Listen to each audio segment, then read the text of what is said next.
बिस्मिल्लाहिर्रहमानिर्रहीम। अस्सलाम वालेकुम डियर स्टूडेंट्स, कैसे हैं आप लोग? बायो पढ़ रहे हैं ना? कंफर्म है?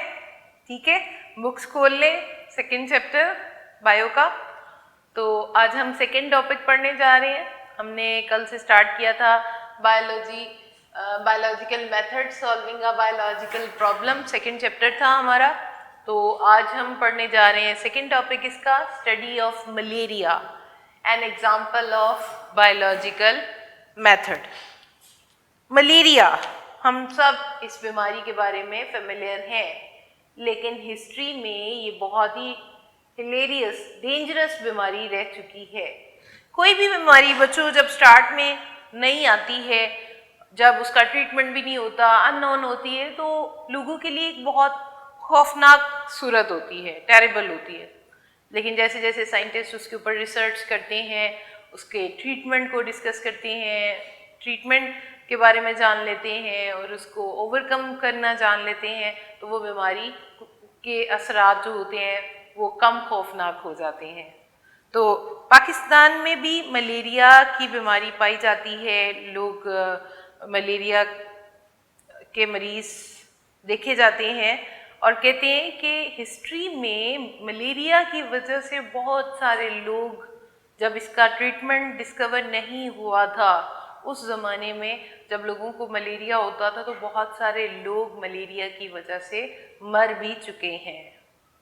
और मलेरिया, मैंने बताया कि पाकिस्तान में भी ये बीमारी पाई जाती है और कहते हैं कि 2000 ईयर्स अगो, 2000 साल पहले तक फिजिशियंस मॉलेज मलेरिया के बारे में जानते थे और लोगों का इलाज भी उस वक्त उन्होंने शुरू किया था। तो मलेरिया है क्या? मलेरिया बेसिकली एक ऐसा फीवर है, बुखार होता है और तेज़ बुखार होता है, साथ में चिल्स ठंड लगना, और ये जो है रिकरिंग अटैक्स होते हैं। रिकरिंग अटैक्स का मतलब है बुखार और सर्दी का अटैक बार बार होता है। थोड़े टाइम के लिए फीवर होता है, सर्दी लगती है, फिर उसके बाद ठीक हो जाता है और थोड़े टाइम के बाद फिर से ये ऐसा होने लग जाता है। और उस वक्त जब ये शुरू में लोगों को बहुत ज़्यादा फीवर रहने लग गया, तो देखा गया कि किन इलाकों में ये फीवर पाया जा रहा है। ये फीवर मार्शी लो एरियाज में ज़्यादा ऑब्जर्व किया गया। उन लोगों को देखा गया जो गंदे इलाकों में रहते हैं, जहाँ पे अमूमन पानी खड़ा रहता है।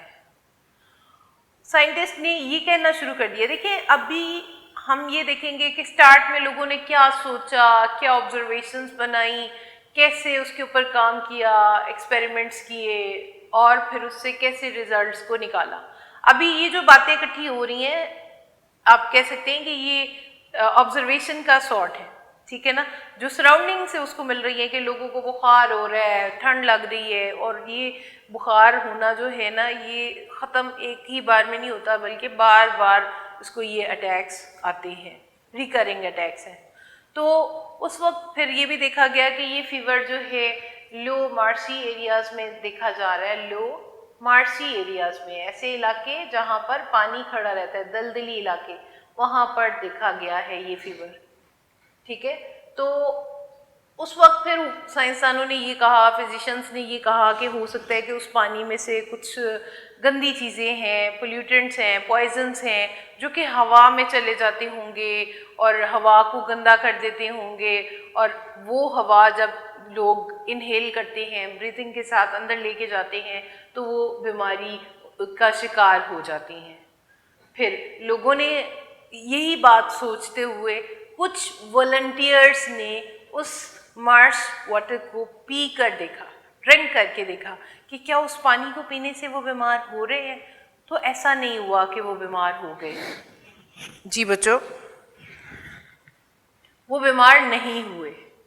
इट मीन्स कि कुछ और चीज़ है उससे रिलेटेड जो कि बीमारी को फैला रही है। तो इस चीज़ से कि ये लो मार्शी एरियाज में पाए जाने वाली बीमारी है, इससे मलेरिया का नाम पड़ गया। मलेरिया एक इटालियन वर्ड है। मलेरिया एक इटालियन वर्ड है। दो वर्ड्स का कॉम्बिनेशन है।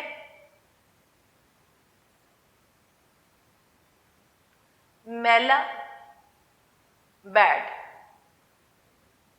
इसका मतलब है बैड, जबकि एरिया एयर को इंडिकेट कर रहा है। और क्योंकि उस वक्त शुरू में उन्होंने ये कहा कि ये हवा पॉइजन हो जाती है जिससे ये बीमारी हो रही है, तो उसी से दो इटालियन वर्ड्स का कॉम्बिनेशन बना के मैला एरिया बैड एयर से ये बीमारी फैल रही है, उसी से उन्होंने इसका नाम मलेरिया रख दिया। ठीक है, what is the meaning of malaria? ये किस लैंग्वेज का वर्ड है? दो इटालियन वर्ड्स का कॉम्बिनेशन है, मैला एरिया। मैला means bad and area means air. और गंदी हवा से या पोल्यूटेंट से ये बीमारी हो रही है। अभी ये सिर्फ ऑब्जर्वेशंस थी। और ये भी याद रखिएगा कि वॉलंटियर्स ने, कुछ लोगों ने आउटस्टैंडिंग अपने तौर पे काम करने की कोशिश की कि देख लेते हैं कि क्या इस गंदे पानी के अंदर वाकई कुछ ऐसा है। उन्होंने पी कर देखा तो ये बीमारी नहीं हुई थी। जी बच्चों, अब इंटरेस्टिंग बात ये है कि अभी इस बीमारी पे काम हो रहा था तो नेचर ने एक बहुत बड़ी हेल्प इंसानियत की इस तरह से की कि इसका ट्रीटमेंट जो है वो अननोन तरीके से पहले ही से आ गया। ट्रीटमेंट, अब हम इसके ट्रीटमेंट की बात करते हैं। कैसे पता चल गया कि इसका इलाज इस तरह से होगा? और बड़ा ही इंटरेस्टिंग तरीके से ट्रीटमेंट ह्यूमन बींग्स के सामने आया। जब 17th सेंचुरी में अमेरिका डिस्कवर हुआ तो अमेरिका से बहुत सारे प्लांट्स को, जो वो प्लांट्स जो एज मेडिसिन यूज होने थे, उनको यूरोप भेजा जाने लग गया। यूरोप लेके जाने लग गए मर्चेंट्स, और वो बहुत ज़्यादा प्लांट्स थे। तो वहाँ पे उस टाइम पे एक प्लांट की बाग जो थी वो अमेरिका से यूरोप भेजी जाती थी। दैट इज नेम्ड एज किना किना। किना किना बार्क ऑफ अ प्लांट। बच्चों, आप लोग बार्क के बारे में जानते हैं? बार्क क्या चीज होती है? जो दरख्तों की स्टेम के ऊपर से छाल उतरती है, उसका ऊपर से जो स्टेम के ऊपर वाला डार्क ब्राउन कलर का जो कवर होता है, तो वो बाग दैट वाज नेम्ड एज किना किना, ये भेजी जाती थी अमेरिका से यूरोप में for the treatment of fevers. बहुत सारे फीवर्स का ट्रीटमेंट किया जाता था इस बाग से। ये नहीं था कि ये किसी एक बुखार के लिए स्पेशलाइज थी, for the treatment of fevers. ठीक है, तो उस वक्त क्या हुआ कि इतनी ज्यादा किना किना भेजी जाने लग गई कि अमेरिका में उसकी शॉर्टेज हो गई, उसकी कमी हो गई। अब जो मर्चेंट्स लेके जाने वाले थे उनका कारोबार चल रहा था, उन्होंने देखा कि किना किना की शॉर्टेज हो गई है, तो यहाँ पे उन्होंने कुछ डिसऑनेस्टी दिखाई। डिसऑनेस्टी क्या की कि किना किना से मिलती हुई एक और दूसरे पौधे की बाग को लेके जाना शुरू कर दिया। That was named as cinchona. Cinchona बाग को उन्होंने रिप्लेस कर दिया, उसकी जगह पे उसके सब्स्टिट्यूएंट के तौर पे किना किना की जगह पर भेजना शुरू कर दिया, क्योंकि उसकी स्ट्रक्चर जो थी किना किना से मिलती जुलती थी। अब जब सिनकोना बाग को भेजा जाने लग गया और लोगों ने जब इसको यूज करना शुरू किया तो देखा गया कि मलेरियल पेशेंट्स बड़ी तेजी से रिकवर कर रहे थे। वो लोग जो बहुत कम स्लो रेट पे सही हो रहे थे, अब यहाँ पर जब उन्होंने इस बाग को यूज करना शुरू किया तो देखा गया कि वो बहुत तेजी से रिकवर होना शुरू हो गए, क्योंकि सिनकोना, फिर बाद में देखा गया कि सिनकोना के अंदर एक केमिकल पाया जाता है दैट इज नेम्ड एज कुनीन। कुनीन पाई जाती है जो कि एक बेहतरीन इलाज था मलेरियल पेशेंट्स के लिए, और फिर उसको बहुत लंबे अरसे तक इस कुनीन को एज अ मेडिसिन यूज़ किया जाने लग गया। 17th सेंचुरी से 19th सेंचुरी तक लोगों ने बग़ैर उसकी वजह जाने कि मलेरिया आ कहाँ से रहा है, क्यों फैल रहा है, कहाँ कैसे हो रहा है, अभी ये सारी चीज़ें अननोन थी। और कहते हैं 200 साल तक क्विनीन को एक इफ़ेक्टिव रेमेडी के तौर पे मेडिसिन के क्योर के लिए मेडिसिन को एज अ क्योर यूज़ किया जाने लग गया। लोगों को ये बिल्कुल भी नहीं पता था कि ये बीमारी हो कैसे रही है। अब यहाँ पर जो ऑर्गेनिज्म कॉज करने वाले हैं मलेरिया को, इसकी डिस्कवरी कैसे हुई थी, ये 200 साल बाद एक आर्मी फिजिशियन था जिसने इसको डिस्कवर किया था। देखते हैं कैसे हुई थी discovery of Plasmodium.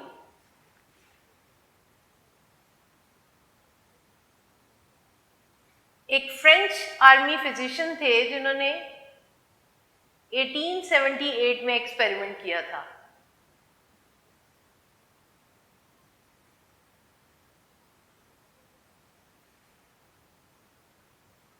A French army physician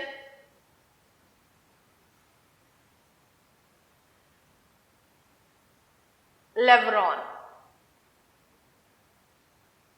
उस टाइम पे 200 साल के बाद ये देखा जाने लग गया, लोग साइंटिस्ट ने ये रिसर्च करनी शुरू कर दी कि बहुत सारी बीमारियां ऐसी हैं जो कि फैल रही हैं बहुत सारी माइक्रो ऑर्गेनिजम्स की वजह से।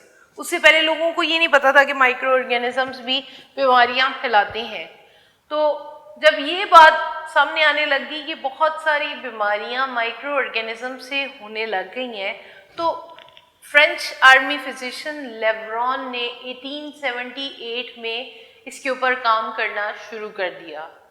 उसने क्या काम किया, उसने मलेरियल पेशेंट का थोड़ा सा ब्लड लिया और उसको माइक्रोस्कोप में स्टडी किया। पता है बच्चों क्या देखा उसने? माइक्रोस्कोप के अंदर उसको एक टाइनी क्रिएचर नजर आई जो मूव कर रही थी, जो हिल रही थी, मूव कर रही थी। अब उसने अपने टाइम पे लोगों को बताया कि मलेरियल पेशेंट्स के ब्लड में कोई चीज़ ऐसी है, टाइनी क्रिएचर पाई जा रही है जो कि इस बीमारी की वजह बन रही है, लेकिन उसको नाम नहीं दिया। और उसके जो साथी साइंटिस्ट थे उन्होंने इतना ज़्यादा उस बात को सुना भी नहीं और प्रूव भी नहीं किया। वो बात अभी ऐसे ही हैंग हो गई। इसके बाद हालांकि ये एक बहुत बड़ी डिस्कवरी थी, लेवरॉन ने जो बता दिया था, नाम नहीं बताया था उसने, सिर्फ ये बताया था कि माइक्रो ऑर्गेनिजम्स हैं या टाइनी क्रिएचर है जो कि ब्लड ऑफ मलेरियल पेशेंट्स में देखी जा रही है। उसके 2 साल के बाद एक दूसरे फिजिशियन ने भी यही काम किया। उनके बाद में 2 साल बाद में उन्होंने देखा तो उनको भी वही टाइनी क्रिएचर नजर आई। उसके बाद फिर वो काम ऐसे ही रह गया। Further after 3 years, after the second discovery 3 years, एक तीसरे फिजिशियन ने जब वो ही चीज को देखा ब्लड ऑफ मलेरियल पेशेंट्स में, तो उसने उस टाइनी क्रिएचर को नाम दे दिया प्लाज्मोडियम का। और उसने ये कह दिया कि plasmodium is present inside the malarial patients और it is the cause of malaria. देखिए डिस्कवरी लेवरॉन ने कर दी है लेकिन उसने नाम नहीं दिया था। और आपकी बुक में आपके लेवल पे उन्होंने अभी यहाँ पर जिसने नाम दिया है उसका खुद का नाम नहीं दिया हुआ। ये इंटरेस्टिंग बात है। लेवरॉन ने डिस्कवर किया था, ठीक है, उसके बाद सेकेंड एक और साइंटिस्ट ने उसकी बात को प्रूव किया, थर्ड जो फिजिशियन थे उन्होंने आके उसको डिस्कवर दोबारा किया और उसको नाम भी दे दिया, that is named as plasmodium. उस टाइनी क्रिएचर का नाम उन्होंने दे दिया प्लाज्मोडियम। ठीक है बच्चों, तो अब हम देखते हैं फर्दर इसके ऊपर क्या ऑब्जर्वेशंस इकट्ठी की हो गई थी और किस तरह से फर्दर काम हुआ था। ट्रीटमेंट इसका डिस्कवर हो गया कि सिनकोना बाग के अंदर क्विनीन पाई जाती है, that is the effective remedy for malaria, बेहतरीन इलाज है। इसके बाद कौन से माइक्रो ऑर्गेनिजम्स हैं जो कि इसकी बीमारी को फैला रहे हैं, प्लाज्मोडियम। इसकी डिस्कवरी 1878 में हुई थी। 19th सेंचुरी तक बहुत सारी ऑब्जर्वेशंस इकट्ठी हो चुकी थी। अब ये भी तो हमने देखना है कि ये है क्या, ये तो पता चल गया है कि प्लाज्मोडियम से हो रही है। अब हमें ये भी तो पता चलना चाहिए ये बीमारी फैल कैसे रही है, कहाँ से आ रही है और कैसे ब्लड में ये माइक्रो ऑर्गेनिजम्स चले जाते हैं। ऑब्जर्वेशंस अबाउट मलेरिया जो इकट्ठी हो चुकी थी 19th सेंचुरी तक, वो कुछ ऐसे थी। Observations about malaria and marshy areas have some relation. अभी भी ये बात उनके माइंड में है। मलेरिया जो हमने शुरू में कही थी, malaria and marshy areas have some relation.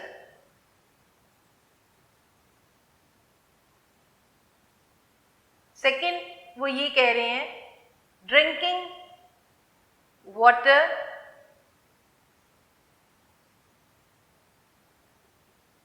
from marshy areas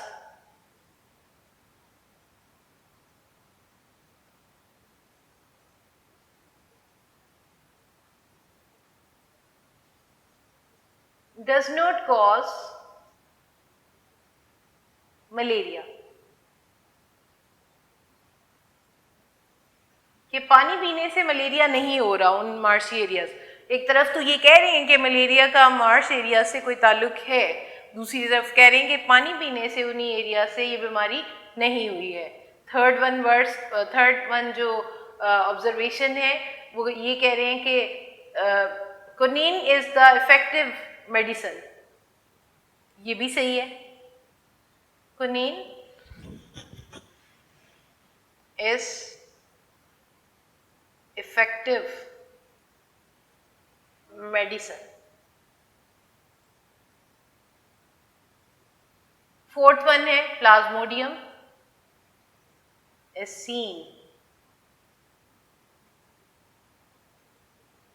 seen in blood of malarial patients।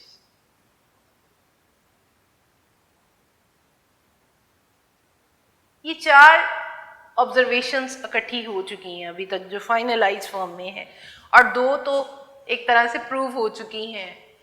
Last two जो है quinine is effective medicine for malarial patients, और fourth one plasmodium is seen in the blood of patients. अब जो first two हैं malaria and marshy areas have some relation, drinking water from marsh areas does not cause malaria. अब इसके ऊपर काम शुरू किया गया, देखा जाएगा, इस बात को देखा गया कि plasmodium is seen in the blood of patients. इसके ऊपर, इस ऑब्जर्वेशन को के ऊपर फर्दर काम किया गया कि किस तरह से इनके बॉडी में प्लाज्मोडियम देखा जा रहा है। अगर मलेरिया की Plasmodium is seen in the blood of malarial patients, ये ऑब्जर्वेशन बन गई है और इसी से हाइपोथेसिस तैयार कर लिया गया। इसी को हाइपोथेसिस का दर्जा दे दिया गया कि plasmodium is the cause of malaria. ठीक है, plasmodium is the cause of malaria. अब इसी से डिडक्शन तैयार की गई। If Plasmodium is the cause of malaria, then all the patients ill with malaria should contain plasmodium। अगर प्लाज्मोडियम ही वजह है तो तमाम पेशेंट्स के ब्लड में प्लाज्मोडियम ज़रूर होना चाहिए। ये थी डिडक्शन, और डिडक्शन से अगला स्टेप है बच्चों एक्सपेरिमेंट्स का। एक्सपेरिमेंट्स में उन्होंने दो ग्रुप्स तैयार कर लिए 100 लोगों के। अब यहाँ पर एक्सपेरिमेंटल ग्रुप में 100 पेशेंट्स जो कि मलेरिया में मुब्तला थे उनको उन्होंने रख दिया एज एक्सपेरिमेंटल ग्रुप, और यहाँ पर कंपैरिजन के लिए उन्होंने 100 एक ऐसे लोगों का ग्रुप भी रख दिया जो कि हेल्दी थे, जिनमें मलेरियल सिम्टम्स और मलेरिया की बीमारी नहीं पाई जा रही थी। और किया क्या गया कि इन 100 पेशेंट्स के ब्लड सैंपल्स लिए गए और उनको अलग-अलग माइक्रोस्कोप में स्टडी किया गया। और जब ये देखा गया कि 100 जो पेशेंट्स हैं उन सब के ब्लड के अंदर वो टाइनी क्रिएचर प्लाज्मोडियम देखी गई। ठीक है बच्चों।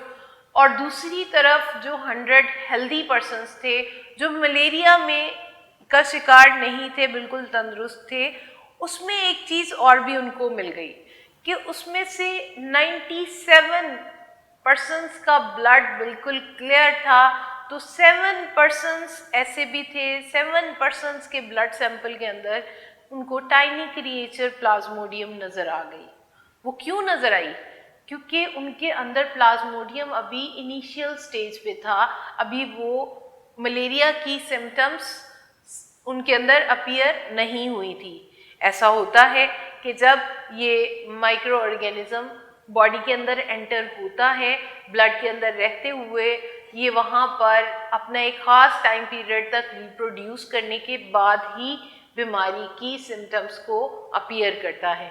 And that period of time is named as incubation period. उस पीरियड को नाम दिया जाता है इंक्यूबेशन पीरियड का। What is incubation period? The time period between the entry of the parasite inside the host body and the appearance of symptoms of the disease। कि बीमारी जैसे ही जर्म्स एंटर होते हैं फौरन बॉडी में एंटर होते साथ ही बीमारी को अपीयर नहीं कर देते हैं, बल्कि वो बॉडी में एंटर होके रिप्रोड्यूस करते हैं, एक अपना एक ख़ास ग्रोथ रेट बढ़ाने के बाद ही बीमारी की अलामात को जाहिर करते हैं। और उस दरमियाने टाइम को क्या नाम दिया जाता है जिसमें वो एंटर तो हो चुके हैं लेकिन बीमारी जाहिर नहीं हुई है, अभी बीमारी की अलामात सिम्टम्स अपीयर होनी है, that is named as incubation period. ठीक है बच्चों। तो यहाँ पे वो क्या कह रहे हैं कि 100 जो पेशेंट्स थे उसमें तो प्रूफ हो गया कि प्लाज्मोडियम उन्होंने देखा है, कोई एक भी ऐसा नहीं था जिसके अंदर प्लाज्मोडियम नहीं था, और वो सब मलेरियल पेशेंट्स थे। जबकि 100 हेल्दी पर्सन्स में से 7 पर्सन्स जो हेल्दी तो थे लेकिन उनके ब्लड में प्लाज्मोडियम ने ये इंडिकेट भी कर दिया कि प्लाज्मोडियम उनकी बॉडी में है और अभी इनिशियल स्टेज पे है, इंक्यूबेशन पीरियड में है, जिसमें जर्म्स एंटर तो हो चुके हैं लेकिन अभी उन्होंने सिम्टम्स अपीयर करनी है। आहिस्ता आहिस्ता आने वाले टाइम में जल्द ही वो भी पेशेंट्स जो जिनके ब्लड में माइक्रो ऑर्गेनिजम्स देखे गए हैं, पर्सन्स जिनमें हेल्दी पर्सन्स थे, वो आने वाले टाइम में हो सकता है कि वो भी उस बीमारी का विक्टिम बन जाए। ठीक है। अब ये देखना है, ये प्रॉब्लम तो हो गया सॉल्व कि plasmodium is seen in the patients blood. अब ये देखते हैं कि प्लाज्मोडियम आया कहाँ से। अब दूसरा प्रॉब्लम ये है कि पर्सन्स के लोगों के बॉडी के अंदर ब्लड में ये प्लाज्मोडियम आया कहाँ से। उसके लिए भी बहुत सारी ऑब्जर्वेशंस काम कर रही थी। अभी भी वो कहते हैं कि मार्सी एरियाज और मलेरिया का रिलेशन है कुछ ना कुछ, लेकिन ये कि पानी पीने से ये बीमारी नहीं हुई थी। इसके लिए जो दूसरे AFA किंग जो थे उन्होंने 1883 में ये काम किया था। बहुत ही इम्पॉर्टेंट ऑब्जर्वेशंस उन्होंने इंट्रोड्यूस करवाई। 20 ऑब्जर्वेशंस थी AFA किंग की जो उन्होंने इंट्रोड्यूस करवाई थी यहाँ पर, लेकिन हमारी बुक में उन्होंने सिर्फ 3 ऑब्जर्वेशंस यहाँ पे दी हुई हैं बच्चों। 3 ऑब्जर्वेशंस है AFA किंग की।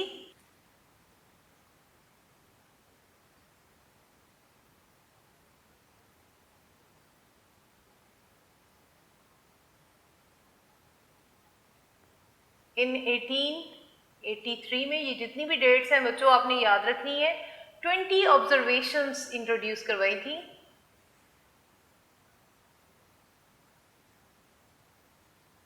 इंट्रोड्यूस्ड 20 ऑब्जर्वेशंस, जो कि 3 हमारे यहाँ पर गिवन है। फर्स्ट वन है बच्चों, उन्होंने ये कहा people who slept outdoor were more likely to get malaria than those who slept indoors। वो लोग जो घरों के बाहर सोते हैं, घरों से बाहर सोते हैं, ओपन एयर में सोते हैं, उनमें ज़्यादा मलेरिया हो रहा है एज कंपेयर टू दोज जो इंडोर्स होते हैं। दोबारा सुनिएगा, people who slept outdoor were more likely to have malaria than those who slept indoors. Second one उन्होंने ये कहा कि people who slept under fine nets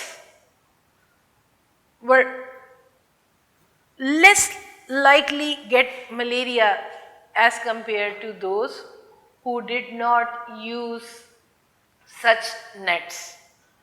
वो लोग जो बारीक जाली के अंदर सोते थे उनको मलेरिया नहीं हुआ, और वो लोग जो जाली यूज नहीं करते थे, ओपन एयर में सोते थे, उनको मलेरिया ज्यादा हो गया।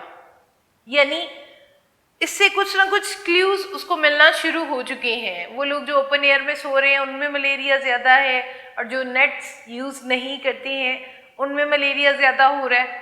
फिर थर्ड वन ऑब्जर्वेशन उन्होंने ये कही कि वो लोग जो स्मोकी फायर के पास सोते हैं, people who slept near smoky fire usually did not gate malaria. धुआंधार आग की वजह से भी लोगों में मलेरिया नहीं हुआ। इट मीन्स कि मार्शी एरिया से जो चीज़ इस बीमारी को फैलाने की वजह बन रही है वो AFA किंग की ऑब्जर्वेशन से बहुत स्ट्रॉन्ग क्लू मिल गया कि mosquitoes are responsible to transmit the plasmodium. ठीक है जी, अब मॉस्किटोज की बारी आ गई है कि मॉस्किटोज फैला रहे हैं। हमें तो पता है कि मॉस्किटोज ही ये बीमारी फैलाते हैं। अब उस वक्त साइंसदानों ने कैसे इस बात को एक्सपेरिमेंटली प्रूव किया कि मॉस्किटोज ट्रांसमिट द प्लाज्मोडियम। इसके लिए ये ऑब्जर्वेशंस जो AFA किंग ने दी थी, ये बहुत ही स्ट्रॉन्ग ऑब्जर्वेशंस थी कि वो लोग जो बाहर सो रहे हैं, वो लोग जो खुली हवा में बगैर नेट के सोते हैं या बगैर आग जलाए सोते हैं, उनमें मलेरिया ज़्यादा हो रहा था। ठीक है, और ये बात अब हम एक्सपेरिमेंटली प्रूव करते हैं। वो कहते हैं कि प्लाज्मोडियम जो है वो फैलाने की वजह मॉस्किटोज हैं। Mosquitoes are causing to transmit the plasmodium. इसके लिए ऑब्जर्वेशंस तैयार की गई कि mosquitoes are involve in spreading of malaria. तो उसके बाद इसी ऑब्जर्वेशन से हाइपोथेसिस तैयार हुआ और डिडक्शंस तैयार की गई। If mosquitoes are the cause of malaria then they must contain the plasmodium। अगर वो मलेरिया को फैलाते हैं तो उनकी बॉडी के अंदर भी प्लाज्मोडियम ज़रूर होना चाहिए। इसके लिए बहुत ही इम्पॉर्टेंट एक्सपेरिमेंट्स की सीरीज़ थी जो कि रोनाल्ड रॉस ने किए थे एक्सपेरिमेंट्स। इसके बाद बहुत सारे एक्सपेरिमेंट्स थे जो रोनाल्ड रॉस ने 1818 में किए थे। ये भी आर्मी फिजिशियन थे।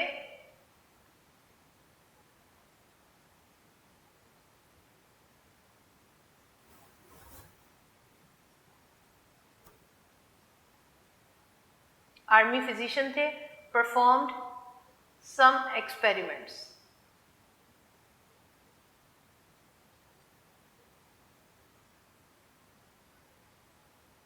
सबसे पहला एक्सपेरिमेंट उन्होंने जो किया था, फर्स्ट वन जो था, उन्होंने सबसे पहले कुछ फीमेल मॉस्किटोज लिए, एनोफिलिस। एनोफिलिस बच्चों याद रखिएगा, ये फीमेल मॉस्किटोज हैं जो बाइट करती हैं। क्यों? क्योंकि फीमेल मॉस्किटो है एनोफिलिस।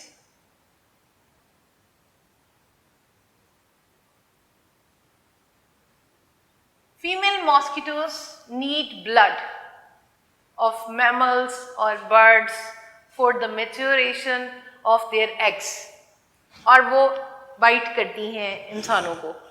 तो उसने रोनाल्ड रॉस ने जो सबसे पहला एक्सपेरिमेंट किया, उसने एक मलेरियल पेशेंट को एक फीमेल मॉस्किटो से कटवाया और उन मॉस्किटोज को जिनसे कटवाया हुआ था उनको स्टोर कर लिया, उनको महफूज कर लिया। और थोड़े टाइम पीरियड के बाद उन मॉस्किटोज को किल करके उनकी बॉडी के इंटरनल स्ट्रक्चर को स्टडी किया, वेदर दे कंटेन प्लाज्मोडियम और नॉट। क्या किया था उसने मलेरियल पेशेंट से इन मॉस्किटोज को, एनोफिलिस को कटवाया था, ठीक है, और इन मॉस्किटोज को स्टोर कर लिया और थोड़े टाइम के बाद इनकी बॉडी को स्टडी किया।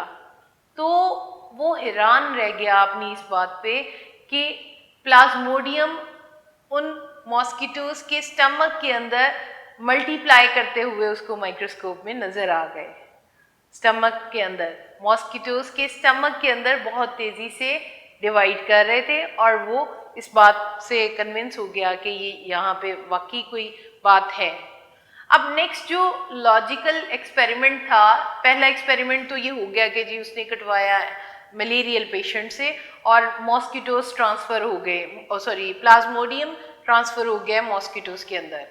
अब इन मॉस्किटोज से कटवाना चाहिए था हेल्दी पर्सन को, ये देखने के लिए कि क्या वाकई मॉस्किटोज ही इस प्लाज्मोडियम को ट्रांसफर कर रहे हेल्दी लोगों की तरफ, लेकिन उसने ऐसा नहीं किया। रोनाल्ड रोज ने ऐसा नहीं किया क्योंकि उस वक्त मलेरिया जो थी एक सीरियस डिजीज थी, बहुत सारे लोग मर भी चुके थे। उसने ये स्टेप ऐसे लिया कि उस एक्सपेरिमेंट को रीडिज़ाइन किया और इंसानों की बजाय इसी एक्सपेरिमेंट को पहले मुकम्मल तौर पे स्पैरोस पे करके देखा। स्पैरोस पे करके इसलिए देखा कि अगर खुदा ना खास्ता स्पैरोस मर भी जाती हैं तो बहुत ज़्यादा नुकसान नहीं होगा। और ये बात उसने इसलिए की क्योंकि बर्ड्स में और मैमल्स में मलेरिया की सिम्टम्स एक जैसी देखी गई थी, ठीक है, और फीमेल मॉस्किटोज उसी तरह जिस तरह मैमल्स को काटती हैं उसी तरह फीमेल मॉस्किटोज की डिफरेंट स्पीशीज बर्ड्स को भी काटती हैं। तो यहाँ पर उसने जो फीमेल मॉस्किटो यूज़ की थी बर्ड्स के लिए, ये इंसानों में, ह्यूमन बींग्स में यूज़ किया था। Female mosquito in human bite करती है, जबकि दूसरी जो है वो क्यूलेक्स थी। क्यूलेक्स फीमेल मॉस्किटो है जो कि बाइट करती है स्पैरोस को।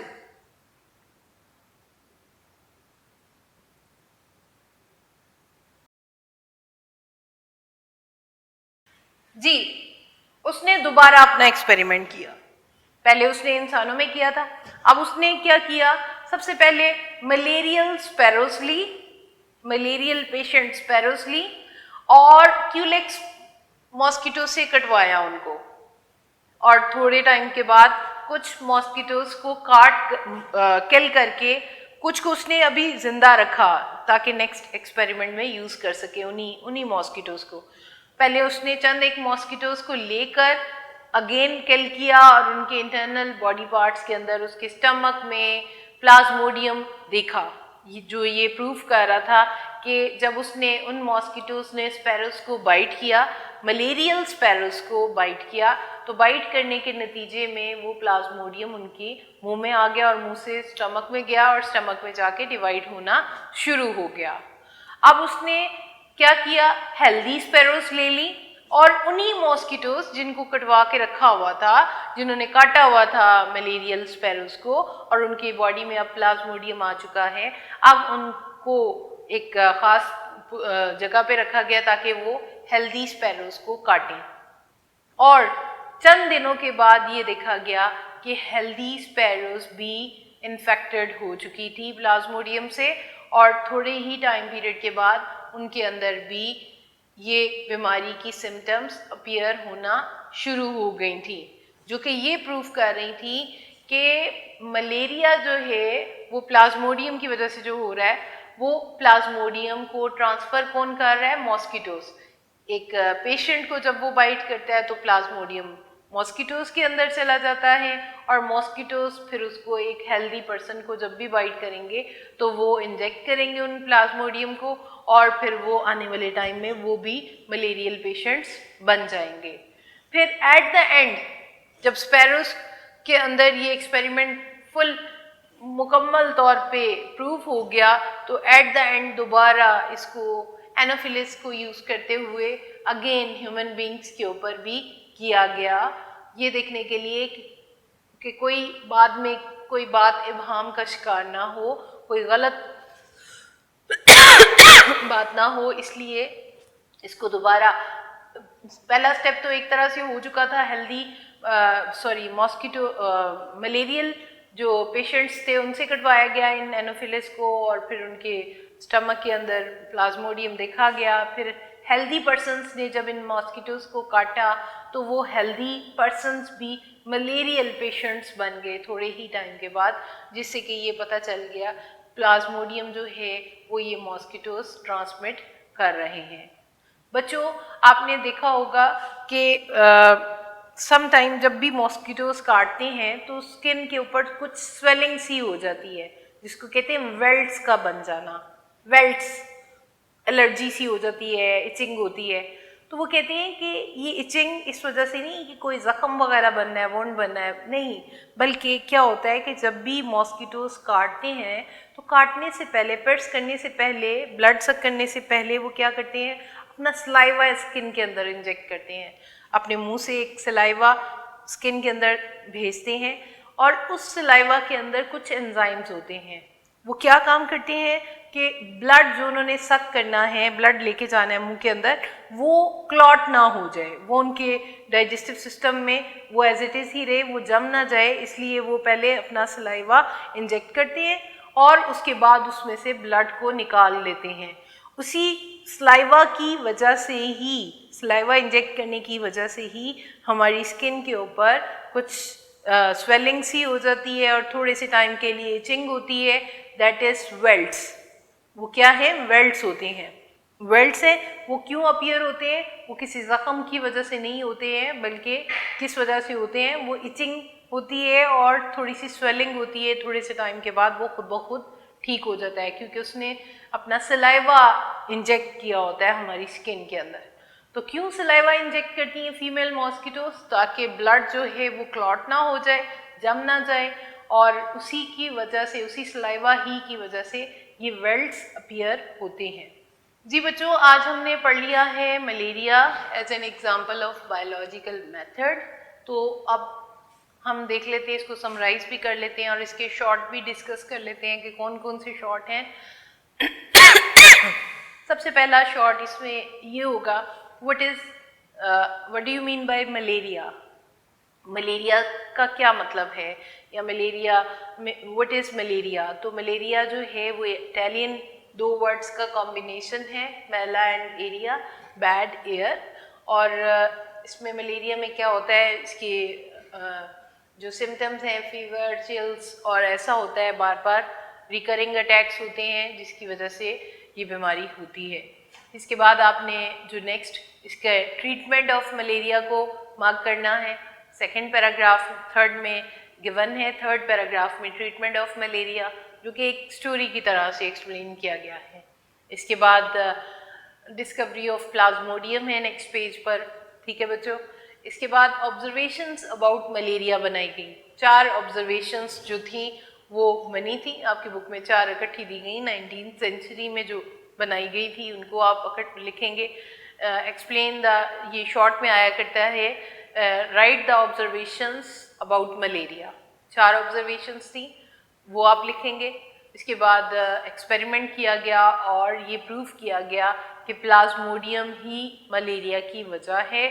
और इसके एंड पे जो एक्सपेरिमेंट्स किए गए थे, यहाँ पर इंक्यूबेशन पीरियड की डेफिनेशन गिवन है। बच्चों इसको भी मार्क करेंगे, इंक्यूबेशन पीरियड को, the period between the entry of parasite in the host body and the appearance of symptoms of disease. इसको आप इंक्यूबेशन पीरियड की डेफिनेशन को मार्क करेंगे। इसके बाद एग पिकिंग की ऑब्जर्वेशंस शॉर्ट में बहुत बार आती हैं। कितनी ऑब्जर्वेशंस हैं? 20 ऑब्जर्वेशंस हैं। और ये कब इंट्रोड्यूस करवाई गई थी? 1883 में। ये एमसीक्यूज में भी पूछा जा चुका है कि ए.एफ.ए. किंग ने ऑब्जर्वेशंस कब इंट्रोड्यूस करवाई थी। और उसके साथ ही ये ऑब्जर्वेशंस आपने इनको भी वर्ड टू वर्ड ही लिखना होगा, इसके सेंटेंस को भी चेंज नहीं करना, because these are very important observations. इन्होंने बिल्कुल ऐसे ही एक्सप्लेन किए हैं जैसे एक पूरा एक्सपेरिमेंट है। People who slept outdoor were more likely to get malaria than those who slept indoors. People who use fine nets were less likely to get malaria than those who did not use such nets. Third one, people who slept near smoky fire did not cause malaria. ठीक है बेटे। इसके बाद जो next है इसके Ronald रोज के experiments हैं। रोनाल्ड रोज के जो एक्सपेरिमेंट्स हैं कि पहले उन्होंने ह्यूमन बींग्स के ऊपर किए, फिर उसको रीडिज़ाइन करके स्पैरोज के ऊपर किया। तो ये 3 तरह के एक्सपेरिमेंट है। फर्स्ट हाफ था जो कि ह्यूमन पे करके उसको छोड़ दिया गया, फिर सेकंड था स्पैरोज के ऊपर जो कि क्यूलेक्स के साथ किया गया, और थर्ड वन अगेन कंप्लीट हुआ था ह्यूमन बींग्स के ऊपर। तो ये लॉन्ग में भी इस तरह से भी आ सकता है, explain the experiments of Ronald Ross. तो आपको ये एक्सपेरिमेंट्स जहाँ से रोनाल्ड रोज ने एक्सपेरिमेंट स्टार्ट किए, ये 3 एक्सपेरिमेंट्स ही एक्सप्लेन करने होंगे।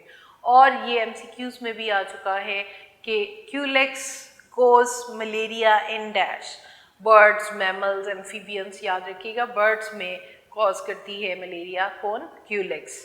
और एनोफिलिस जो है ये हैं दोनों ही फीमेल मॉस्किटोज, और जो एनोफिलिस हैं वो मैमल्स में और ह्यूमन बींग्स में स्प्रेड करती है। इसके बाद इन्हीं एक्सपेरिमेंट्स के नीचे 2 साइड बॉक्सेस हैं।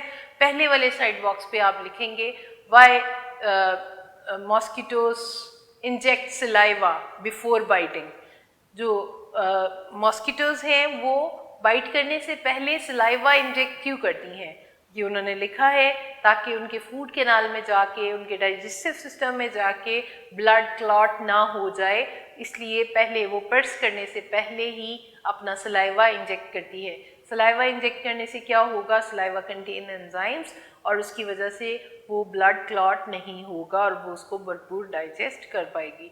और उसी सलाइवा के इंजेक्ट करने ही की वजह से स्किन के ऊपर वेल्ट्स अपीयर होते हैं। दूसरे साइड बॉक्स जो इसी के साथ वाला दिया गया है उसके ऊपर लिखेंगे why welts appear on the skin after mosquitoes bite.